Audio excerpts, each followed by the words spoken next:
The sisters with this feminist mentality, feminist ideology that have been brainwashed since young age to think that they have to be equal to their counterparts, the males.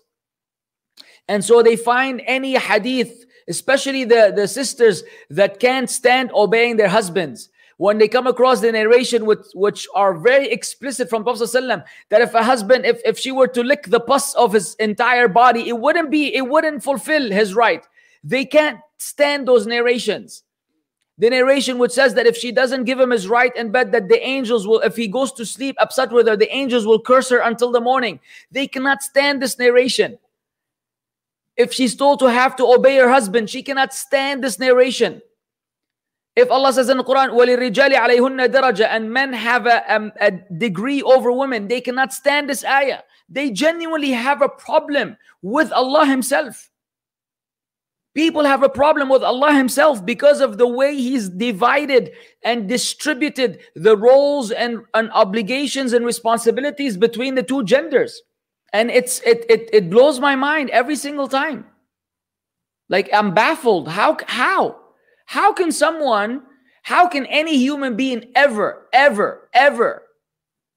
think for a split second that Allah did not give justice or Allah did not do what is right?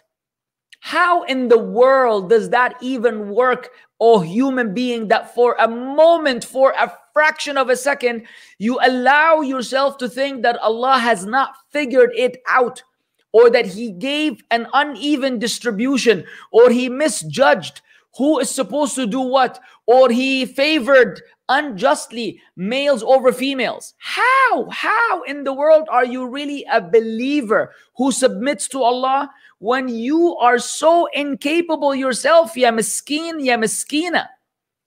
Those sisters that object to the narrations of the Prophet ﷺ are the same sisters that don't know how to multiply 3 digits by 3 digits, 846 by 932. You don't have an answer yet. It's only 3 digits by 3 digits. Imagine if I gave you 6 digits by 6 digits. You will need a calculator, or you will need a long time to figure it out. With this brain of yours, you're going to tell the one who gave you the brain that he doesn't have it figured out? That he has some issue in his dominion, in his universe, and the breakdown of roles and responsibilities? Are you kidding me? Are you out of your mind? Don't open your mouth if you're going to ever in your entire life say something which entails that Allah Azza wa Jal does not know or did not legislate things 100% the way they need to be. If your mind cannot grasp it, that's a problem with your mind. It is not a problem with the one who gave you that mind. So, I've said it before, I'll say it again. Ish hada? How come? Why isn't that the brother can do this, we cannot do that? Why can the brother do this, I cannot do that? How come he can get to work, I don't get to work? How come he gets to leave the house anytime he wants and I have to get permission to leave the house?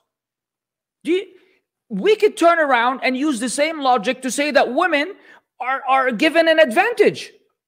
Look how easy it is for women. If a woman prays her 5 daily prayers, fasts the month of Ramadan, protects her private part, and obeys her husband, she will enter Jannah from whichever gate she wants. Are you kidding me? Look how easy it is. We could say this is super easy.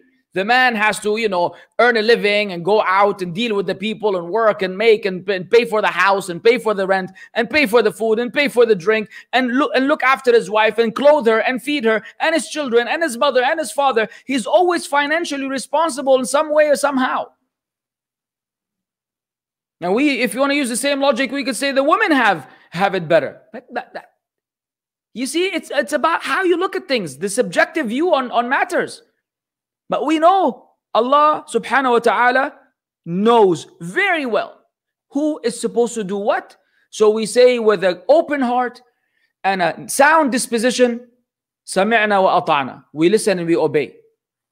Allahu a'lam bi ahwali ibadi. Allah knows better about the affairs of His slaves.